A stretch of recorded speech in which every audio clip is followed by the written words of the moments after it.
Почитувани граѓани, почитувани новинари. 2022 година е година на најголемите елаги на Христијан Мицкоски, кој е под заложништво на Димитар Апасиев и Левица. Освен што ги лажеше граѓаните за македонскиот јазик и идентитет, за почетокот на преговорите со Европската Унија, Мицкоски ќе остане запамтен и по лагите за Скопје. Како шпицен градоначалник, Мицкоски на партиски настан најавуваше набавка на 100 електрични автобуси за потребите на ЈСП.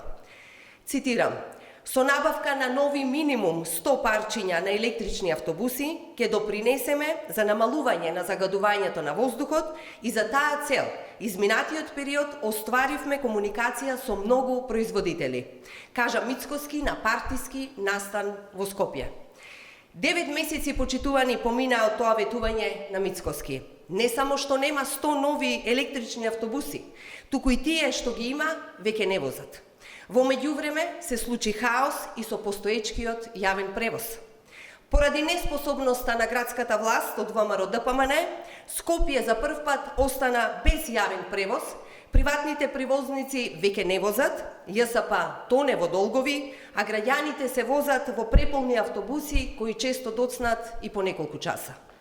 Цела една година локална власт, ВМРО ДПМН во Скопје не презема ништо ниту за загадениот воздух во главниот град. На Мицкоски почитувани не може да му се верува.